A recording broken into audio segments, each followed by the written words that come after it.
Assalamualaikum warahmatullahi wabarakatuh. Sama kita lagi pada hari ini bersama penerangan UMNO bahagian Ipoh Timur dan tetamu khas kita yang kita jemput khusus hari ini jauh daripada Sungai Siput datang ke Ipoh.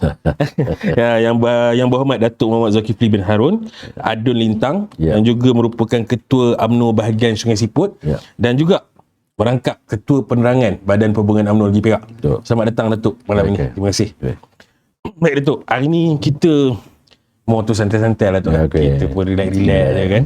Baik Datuk, sebenarnya kami nak cuba mengorek golongan muda, pendapat golongan muda dengan Datuk. Datuk ceritakan sikit bagaimana Datuk ni dulu berminat menjadi ahli UMNO sehingga sekarang menjadi seorang yang kita anggap ayanda pada kami, orang-orang muda ni tu. Perjalanan Datuk lah sebelum ni sampai sekarang. Assalamualaikum warahmatullahi wabarakatuh. Terima kasih kepada Saudara Firdaus. Terima kasih kepada penerangan Ipoh Timur yang sudi menyebut saya dalam temu bual kita pada malam ini. Sebenarnya saya ilmu dalam politik ini di masa umur 18 tahun. Setelah saya tamat pengajian sekolah pondok sekolah pondok boleh dikatakan sebuah sekolah Ma'had Al-Yahwiyah. Terus kubu kuat PAS. Masa tuan guru saya pun adalah pernah menjadi yang dibentuk PAS, ulama PAS Malaysia. Tapi pada ketika itu saya pun tidak terpengaruh lah dengan dengan perjuangan PAS itu sendiri, walaupun saya belajar dalam jurusan agama dan sebagainya, dikelilingi dengan sahabat-sahabat kawan-kawan kita. Tapi saya banyak ke arah kepada UMNO dan saya tertarik kepada UMNO dari perjuangan PAS itu sendiri, walaupun saya dalam kelompok jemaah PAS, tokoh-tokoh PAS. Tapi pada ketika itu saya tidak terpengaruh dengan perjuangan PAS itu sendiri dan saya memilih untuk bersama-sama dalam perjuangan. Pada saya ketika itu, saya berpandangan bahawa parti adalah merupakan satu alat kepada perjuangan untuk mencapai satu matlamat, sama ada untuk agama, untuk bangsa ataupun untuk negara. Jadi saya telah mengambil pilihan bahawa saya menyertai UMNO. Setelah itu pula, masa ketika saya jadi ahli UMNO, abang saya adalah susah kerja UMNO di bahagian. Dan setelah saya tawaran, saya pernah dapat tawaran setelah tawaran daripada Universiti Madinah pada tahun 1977. Dan pada masa ketika itu sekolah saya atau jurusan apa tu? Yang dapat di Madinah tu jurusan apa? Syariah. Syariah. Tapi ketika itu Ma'had di yang tempat saya belajar tu tak ada hubungan. Pada sekolah rakyat lah, Ma'had rakyat. Jadi saya ambil pilihan, saya tak melanjutkan pelajaran seperti kawan-kawan yang lain, seperti ke Lucknow, ke Durban, ke India, ke pada Jordan dan sebagainya. Dan saya ambil pilihan untuk saya mencuba diri dalam perniagaan keluarga lah dengan abang saya. Daripada situ saya telah mencubakan diri dalam politik lah, belajar politik, mengenali politik. Daripada pemuda lah tu. Daripada pemuda. Daripada ketua pemuda, daripada jawatankuasa pemuda bahagian, pernah jadi bendahari bahagian, pernah menjadi ketua pemuda bahagian. Dan saya meningkat daripada satu tahap ke satu tahap lah. Satu peringkat ke satu peringkat. Kata orang mengikut susu galur je. Mengikut tangga. Mengikut tangga. Daripada ketua pemuda bahagian kepada naib ketua umum bahagian. Daripada naib ketua umum bahagian kepada timbalan ketua umum bahagian. Dan seterusnya kepada ketua umum bahagian. Jadi saya rasa bersyukur banyak pengalaman yang saya perolehi. Yang pengalaman itu tidak boleh diperolehi di universiti. Betul. Tetapi dalam kita terlibat secara langsung dalam politik, Daripada situ kita banyak dapat ilmu dalam politik. Jadi saya bersyukur kepada Allah SWT pada sehingga hari ini saya beristiqamah dengan UMNO. Istiqamah. Baik, Tok, kalau ikutkan tengok gaya Datuk cerita umur 18 tahun, tahun 77 tu Ya. kan. Sekarang ni 44 tahun tu. Ya. Kalau dia kategorikan Datuk ni otai dah. Otak Otai Kalau dalam politik. kalau dia mesti kau dah PhD dah. Betul. Dah Dah boleh jadi doktor dah. Dah boleh dalam doktorat. politik ni. Ada doktorat Jadi dah. Yes. Datuk daripada peringkat bawahan, pemudanya, ahli biasanya, pemudanya, pemuda bahagian, naik ketua bahagian, sampailah sekarang jadi ketua bahagian. Daripada berbeza kita punya kepimpinan dulu. Sebelum kita masuk dalam politik, kita masuk berada dalam NGO, Persatuan Belia. Persatuan Belia. Jadi saya memang imbuh dalam Persatuan Belia ni. Jadi dulu memang UMNO, dulu satu ketika, Persatuan Belia 4B itu adalah UMNO. UMNO adalah Persatuan Belia 4B. Satu ketika. Hingga kepada tahun 90-an. Selepas itu tidak lagi beranggapan bahawa 4B itu adalah UMNO, UMNO 4B dia dah ada perubahan-perubahan. Dia ada jurang di Ada situ. jurang. Ada jurang. Jadi melalui proses ini sebelum saya berada di tahap yang saya kira saya amat bersyukur lah, saya amat berbangga. Saya melalui proses melalui NGO, Persatuan Belia, melalui Majlis Belia Daerah, Majlis Belia Negeri dan sebagainya lah. Banyak pengalaman tu. Banyak pengalaman, banyak mengajar saya. Banyak. Banyak Alhamdulillah, mengajar saya. itu yang kita harapkan daripada pimpinan UMNO ni, pengalaman. Jadi, Baik, Tok. Saya nak tanya sikit, Tok. Kalau Datuk cerita tadi ni, sekolah pondoknya dengan cikgunya pernah jadi YDP PAS, memang Datuk tak ada langsung terpengaruh sebab environment tu sendiri environment yang bukan UMNO. sebenarnya pada saya roh Islam tu mesti ada, roh agama tu mesti ada. Tapi tidak mestinya kita berjuang ni melalui label agama, menggunakan nama agama dan sebagainya, parti agama Islam dan sebagainya, contohnya. Pada saya ada bunyi pandangan dan pegangan saya sendiri. Pegangan sendiri. Kalau kita nak melakukan sesuatu, tak mestinya kita melalui politik menggunakan agama, nama agama. UMNO pun boleh berjuang untuk memperjuangkan untuk agama, bangsa dan negara. Selagi mana ada nawaitu dia. Nawaitu lillahi ta'ala, ikhlas pertamanya. Yang kedua, lillahi ta'ala, kerana Allah SWT, untuk agama, bangsa dan negara. Ini perjuangan kita ialah, saya selalu bercakap kepada anak buah saya bercakap, perjuangan kita pada hari ini bukan perjuangan untuk dunia, tapi untuk akhirat. Dunia dan akhirat. Maka untuk mencapai kedua-dua sekali, mesti berasaskan pada keikhlasan, nawaitu kita dan Allah untuk agama, bangsa dan negara.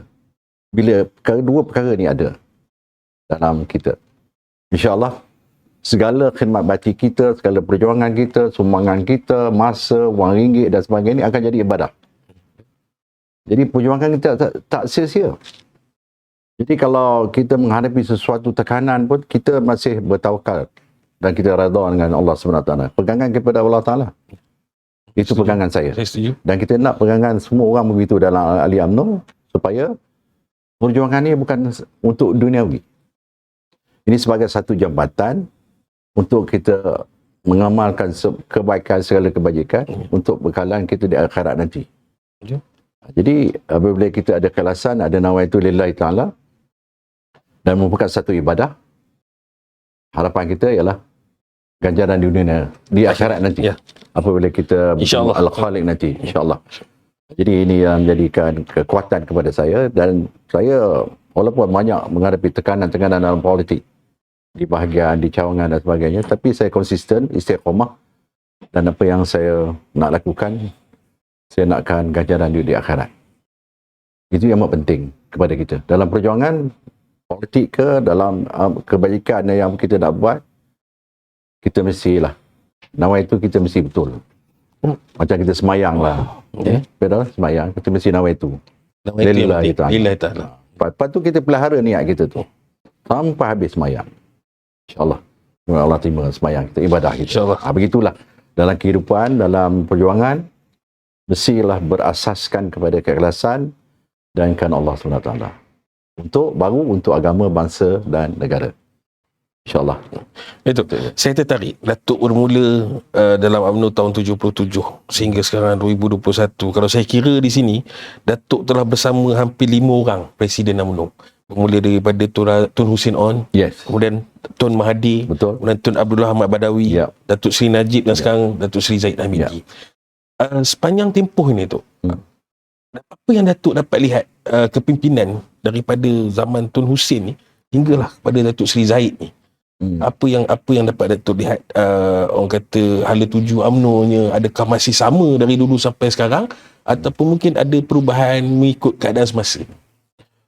Sebenarnya kalau kita lihat kepimpinan di 5 kepimpinan yang terdahulu, semasa Tun Hussein On, Tun Abdul Razak, Tun Hussein On, Tun Mahathir, Pak Lah, Tun Seri Najib dan Najib dan Tun Abdul Zahid.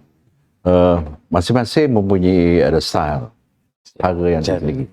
Mungkin pendekatan dari segi mungkin ahli ekonomi, mungkin ada di Pak Lah mungkin dari segi agamanya, mungkin Datuk Seri Zahid pun begitu juga, pendekatan dia ada politik, ada ekonomi dan begitu dengan Datuk Najib yang mempunyai pelbagai keistimewaan pada mereka. Dan saya lihat bahawa kelima-lima ini arah tujunya memang jelas. Tak sama. Arah tujunya jelas. Apa yang dikehendaki oleh parti. Cuma cara dan mengikut keadaan semasa pada itu. Dalam keadaan kita perlu membangunkan ekonomi. Mungkin fokusnya kepada mungkin zaman Tuan Razak, dasar ekonomi baru. Kemudian terus kepada Tun Hussein On, terus kepada Tun Mahathir, terus kepada Datuk Seri Najib, terus kepada sekarang ni Presiden. Jadi saya lihat bahawa pemimpin-pemimpin ini mempunyai credibility masing-masing, kebijakan masing-masing. Dan apa yang lebih penting, mereka memfokuskan mengikut kesesuaian yang ada dalam perlembagaan. Dan tak lari daripada apa yang dikehendaki oleh perlembagaan UMNO itu sendiri. Jadi apa yang lebih penting ialah kita dapat melaksanakan sesuatu yang baik untuk agama kita, untuk bangsa kita, untuk negara kita. Jadi saya lihat bahawa kelima kepimpinan ini ada kelebihan, ada jasa kepada bukan saja kepada agama kita, dalam kita memperkasa, mengukuhkan agama kita di negara kita, sampai itu dapat membangunkan negara kita melalui UMNO. Kerana UMNO adalah tunjang belakang kepada kerajaan Barisan Nasional sebelum kita tumbang dalam PRU Kepulauan Baru ini. Jadi saya amat bersyukur kerana kepimpinan kita tahu arah tuju. Nak dibawa kepada negara, nak bawa bangsa dia ke mana, nak bawa agama dia ke mana, dan begitu kepada negara. Ya, kalau saya simpulkan, dari orang Presiden ni, dengan pengalaman Datuk sendiri, bermakna UMNO tu tak lari daripada perkara asalnya, mengikut perlembagaannya yang diberi keutamaan diberi kepada agama Islam, bangsa Melayu dan tanah air. Dan juga pembangunan insan, pembangunan masyarakat. Baik tu, kita kali sikit. Sebab saya seronok bila Datuk cerita Datuk 44 tahun UMNO ni, saya jadi seronok. Kan? Sebab jarang saya nak jumpa orang yang ada pengalaman yang cukup banyak. Cukup lama dalam ni, daripada bawah dan sampai kedudukan Datuk sekarang. Baik, apa yang dapat Datuk lihat semasa Datuk mula-mula bersama dalam UMNO, tahun 77, tahun 80-an, tahun 90-an, belia pada masa itu dan belia pada masa sekarang. Adakah masih ada persamaannya ataupun dah ada orang kata perubahan? Sebab kalau kita lihat zaman Datuk, belia itu sangat kuat. Pertubuhan belia itu sangat kuat. Dan dokongan mereka kepada parti ini pun sangat kuat. Jadi macam Datuk sebut tadi, tahun 90-an itu dah ada nampak jurangnya. Dan kita lihat sekarang sendiri pun NGO belia ni berjalan dengan NGO belianya dan parti ni berjalan dengan partinya. Jadi apa yang dapat Datuk nampak perbezaan di atau pendapat Datuk terhadap beda. Apa yang saya lihat berdasar pada pengalaman, saya pernah tahun 80-an, tahun 90-an menjadi pemimpin belia, persatuan belia, sama di peringkat cawangan, kawasan ataupun bersama dengan kepimpinan belia, Majlis Belia Negeri. Dan saya lah ada pelopor kepada kita mewujudkan undang-undang peraturan Majlis Belia Daerah Sungai Siput di bawah saya sebagai pengerusi Majlis Belia Daerah. Dia amat berbeza daripada apa yang kita lihat masa-masa kita persatuan dulu, zaman dulu, dengan zaman sekarang ni agak jauh beza. Kalau dulu pendekatan kita pernah baca macam-macam program ada, memperkasakan diri dalam program belia negara, Biro Tata Negara, dan kita bersatuan. Itu saya kata dulu, sebelum kita cebur dalam politik, kita masuk dulu dalam persatuan belia. Mana Latih diri di situ. Latih diri di situ. Belajar berkawan, belajar kata bermesyuarat, belajar memberikan pandangan, cadangan, idea, belajar berkeluarga, berpasukan, melaksanakan sesuatu dengan gotong royong dan sebagainya. Jadi bentara di kampung dan sebagainya, di kampung, luar bandar. Luar bandar. Dalam konteks luar bandar. Jadi keadaan belia masa itu dan masa sekarang agak jauh beza. Dengan keadaan pada masa sekarang dengan zaman sains dan teknologi, zaman media sosial dan sebagainya. Jadi dia agak berbeza, jauh beza. Belia masa dulu, 20 tahun yang lalu dengan belia yang ada pada masa sekarang. Jadi apa yang saya lihat sekarang ialah walaupun kemajuan negara gitu, kemudian dari segi kemodenan negara kita dengan sains dan teknologi, tapi masih belia pada hari ini perlu dibimbing, perlu arah tuju. Walaupun mereka ada peluang yang begitu luas untuk melanjutkan pelajaran, berbanding dengan saya dulu agak terhad. Dengan untuk peluang untuk melanjutkan pelajaran sama ada ke kolej, ke universiti dan sebagainya. Berbanding dengan anak-anak muda, anak-anak kita pada masa sekarang.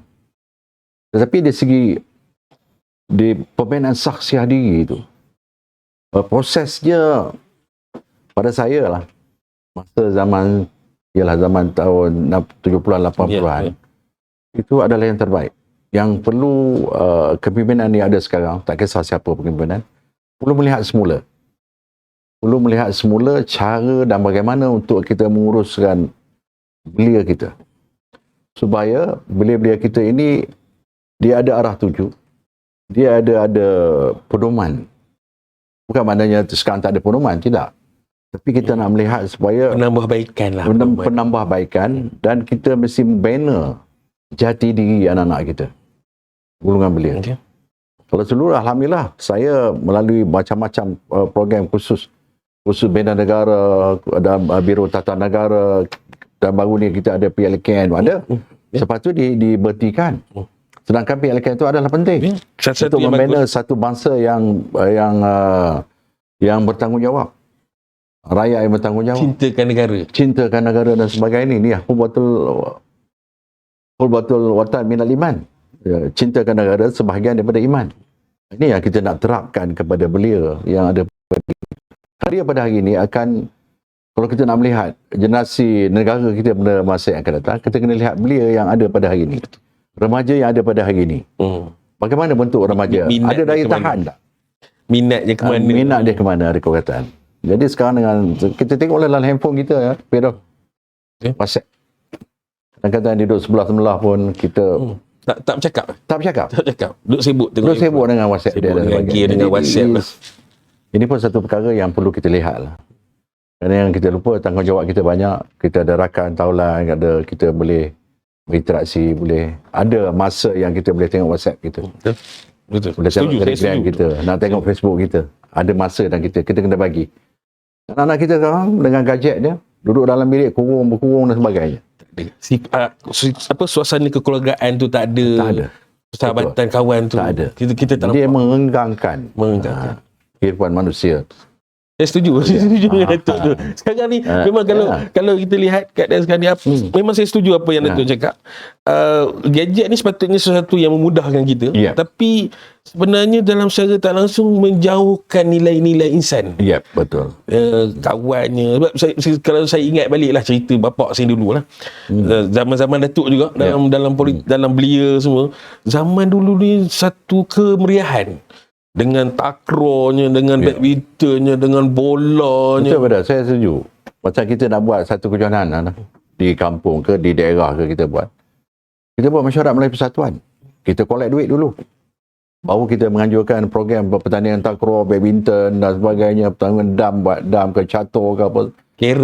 Carom ni. Yang ni yang lain sekarang ni tak payah dah. Betul. WhatsApp je apa semua dah, siapa nak beri, itu je. Jadi, pendekatan di ukhuwah tu, persaudaraan, silaturahim tu dah agak jauh. Ya, dia nampak makin benda-benda yang ada pada kita banyak mengenggangkan mengganggan. sebagai kita seorang insan lah. Saya perasan kalau dulu zaman-zaman Datuk dulu nak buat sesuatu perkara ni akan jumpa orang yang lebih tua untuk dapatkan pandangan, pendapat sesuai kata kan. Tapi sekarang ni macam Dulu penasihat persatuan ketua kampung, Tok Pengulu. Tok Gulu, betul. Sekarang persatuan buat kelab tak payah dah, apa kata orang, tak payah ada penasihat dah. Tak ada. Kerusi je cukup. Cukup. Ini beza lah. Baik tu. Okey. Ini kita nak last round sebelum kita masa kita pulang 30 minit je kita sini. Saya cuba nak ni sebab mengikut maklumat saya tak silapnya Datuk jadi Adu Lintang ni baru 2 penggal. 2 penggal. Okay, penggal ni orang kata rezekinya dapat jadi esko. Ahli Majlis Mesyuarat Kerajaan Negeri. Jadi Datuk memegang portfolio infrastruktur, tenaga, air dan juga pengangkutan awam. Baik Datuk. Kalau air tu saya rasa di Perak ni tak ada masalah dengan LP ni. Kita pun tahu LP ni antara syarikat air yang terbaik di Malaysia. Kan, tenaga elektrik pun dengan tenaganya kita sendiri Padang. Jadi yang saya nampak di sini, isu di Perak ni hanya akan pada 2 perkara. Sama ada infrastruktur ataupun pengangkutan awam. Baik tu. Kita sekarang di zaman yang macam Datuk cakap ni gadget dengan apps yang ada sekarang, Grabnya, MyCar dan sebagainya. Apa yang Datuk dapat komen tentang pemandu-pemandu teksi di Perak? Daripada mereka. Ya, memang.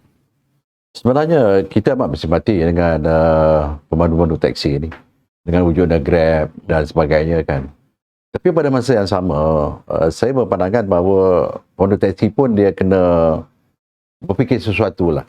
Dia mengikut peredaran perkembangan keadaan semasa pada hari, menyesuaikan diri dia. Dan banyak juga yang bantuan-bantuan yang disediakan oleh kerajaan dan sebagainya untuk pemandu teksi. Dan insyaAllah saya pun dalam portfolio saya pun telah berbincang dengan dalam konteks negeri Perak lah. Saya pun telah berjumpa dengan Pengurusi Persatuan Pemandu Teksi Negeri Perak. Dan ada kemungkinan dalam masa terdekat ni kita akan mengadakan dialog, perjumpaan untuk kita memberikan pandangan-pandangan kita. Bagaimana untuk dia menguruskan teksi, bagaimana dia nak menggunakan sarana daripada kerajaan sekarang ni, teksi boleh digunakan dengan kaedah menggunakan teksi elektrik. Ini akan dikenali di Pangkor. Teksi elektrik tu. Teksi elektrik. Dan mungkin dia akan disubsidiskan dalam bentuk bayaran-bayaran lain yang tak perlu dibayar oleh pemilik teksi atau pemandu teksi sendiri. Jadi dalam keadaan ini pemandu teksi dia kena melakukan sesuatu mengikut keadaan semasa, menyesuaikan. Sebenarnya rezeki ini banyak di negara kita kalau kita bijak menggunakannya, banyak gunanya. Itu teksi. Kemudian dalam kaitan dengan pengangkutan awam juga, dalam portfolio saya, alhamdulillah beberapa cadangan yang saya telah kemukakan kepada Esko Kerajaan Negeri dan kerajaan, dan kita telah berjaya mendapat kelulusan dan persetujuan daripada Kerajaan Negeri untuk memperkenalkan bas rakyat. Bas rakyat RM1 di luar bandar. Yang kita akan lancarkan pada 1 Mei 2021 ini. 1 Mei tu. 1 Mei di kawasan saya di Dun Lintang dan juga di kawasan Dun Cenderia. Mantan Menteri Besar masa itu. Di mana kita akan memberikan perkhidmatan percuma.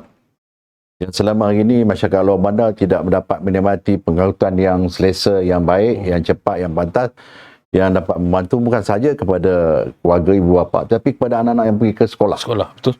Jadi laluan-laluan seperti di Karai tidak ada pernah ada bas berhenti memberi khidmatan di kawasan saya. Dan sebenarnya saya perjuangkan dah lama semasa saya belum jadi wakil rakyat lagi.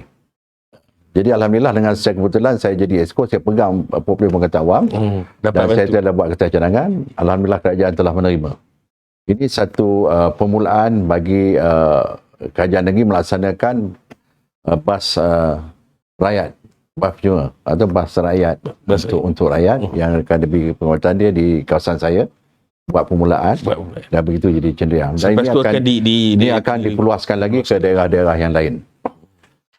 Selain daripada itu, bagi kita mempertingkatkan kemodenan bus station bus lah di daerah-daerah.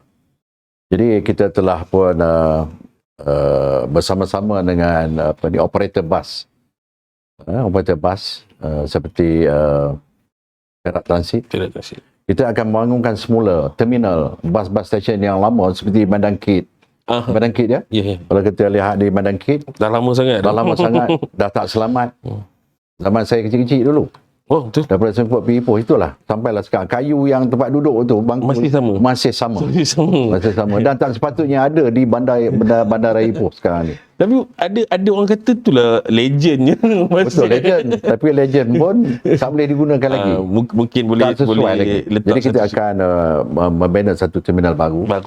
Dengan kita harap supaya kerajaan dapat memberi perhatian perkara ini, dan beberapa pihak telah berminat untuk membangunkan terminal bas bandara Ipoh ni. Selain pada terminal-terminal bas yang berada di daerah-daerah lah. Di daerah lain yang begitu, yang perlu diberi perhatian. Itu penekanan. Dan begitu juga dengan bas-bas yang lain di Manjung, bas RM1 dan kita perkenal di bandaraya ni pun juga kita akan perkenalkan bas RM1 Bas rakyat ni. untuk masyarakat, untuk penduduk di bandara Ipoh. Tapi kita akan perluas kepada kawasan-kawasan lain lah, mungkin di Tebing Tinggi, mungkin Seri Kinta, mungkin ke Tambun, mungkin ke Manjoy dan sebagainya. Ikut dulu laluan 100 dia ada daripada Afad. Okey. Dia ikut laluan-laluan yang jadi tumpuan kepada masyarakat untuk pergi ke hospital. Ya. Ke pejabat pos dan sebagainya. Tapi ini akan kita perluaskan supaya perkhidmatan bas RM1 ni untuk bandaraya ini dapat dinikmati oleh masyarakat di pinggir bandar. Di pinggir bandar. Ini usaha yang kita sedang lakukan, dan kalau inilah kita dapat manage, dapat berjaya, dan kita akan perluaskan ke bandar-bandar yang lain, ke taman-taman yang lain. Ini salah satu daripada apa yang quick win yang saya nak lakukan dalam portfolio saya. Kalau apa yang saya boleh komen, ini adalah satu inisiatif yang sangat baik daripada Datuk sendiri, daripada kerajaan negeri sendiri. Sebab jelah kalau kita lihat kos yang ditanggung oleh rakyat sekarang ni mungkin agak sedikit tinggi. Betul. Walaupun di pinggir-pinggir bandar, dan dengan wujudnya bas rakyat yang RM1 ni mungkin dapat mengurangkan beban dan juga membantu pelajar-pelajar sekolah. Pelajar sekolah. Sebab kalau tanya sekarang mak bapak mungkin tak mampu nak tanggung bas sekolah sebulan sampai RM100. Tapi RM1 ni mungkin ini inisiatif yang sangat bagus. Termasuk elektrik tadi di Pulau Pangkut tu kan dapat pun kata mengurangkan pencemaran dan membantu elektrik ni. Ini inisiatif yang sangat-sangat baik. Baik Tok, sebelum kita ke penghujungnya, sikitlah kalau boleh Datuk tolong komen situasi politik yang ada sekarang ni, yang mana kalau kita tahu pasca PAU, pasca Pimpinan Agung UMNO, perwakilan pun dah ambil keputusan untuk tidak bersama dengan Bersatu. Kemudian datang pula MIC dengan persidangannya, bagi tahu diorang nak bersama dengan Bersatu kan. Jadi Datuk sendiri sebagai Ketua Bahagian, sebagai ADUN dan juga Ketua Penerangan Badan Perhubungan UMNO Negeri Perak, apa yang Datuk dapat lihat dengan situasi politik sekarang ni? Sikit ringkas je tu. Saya lihat politik pada masa sekarang, politik semasa pada hari ini, politik yang dinamika, yang kita lihat mungkin pada tanggapan kita tidak boleh terjadi, tapi sebenarnya sebaliknya dia boleh terjadi. Jadi dalam keputusan PAU sendiri dah berasaskan kepada kehendak akar umbi dan sebagainya, telah diterjemahkan dalam Persidangan Agung UMNO baru-baru ini. Ini adalah satu keputusan walaupun ada pro and con, tapi pada majoritinya berpendapat bahawa ini perlu dilakukan. Kerana kita sebagai UMNO, kita tidak boleh dipermain-mainkan. Tapi pada masa yang sama kita kena bijak. Bijak mengatur langkah, bijak mengambil keputusan, bukan berasaskan kepada perasaan, tapi berasaskan pada rasionalnya, berasaskan kepada apa realitinya yang akan terjadi masa akan datang. Bukan kita fikir masa sekarang, masa akan datang. Tapi itu sebab saya kata kita ni banyak berpolitik daripada kita nak nak mengatur langkah untuk membangun semula. Sepatutnya sekarang ni kita dah, walaupun kita pernah jadi kerajaan, UMNO telah menjadi kerajaan tunjang belakang kepada Barisan Nasional. Jadi pengalaman PIK 2015 menjadi satu pengajaran yang terbaik kepada kita. Sepatutnya semua ahli UMNO, pimpinan UMNO tertinggi sama ada di Kuala Lumpur, di negeri, di bahagian, di cawangan, sepatutnya kita bersatu padu. Sepatutnya kita memperkasakan kita punya politik. Supaya walaupun kita besar, tapi kita tidak bersatu. Dan kita mempunyai pandangan yang berbeza-beza. Mempunyai kepentingan-kepentingan yang tertentu. Memainkan peranan yang tertentu. Jadi kita sampai bila pun kita tak boleh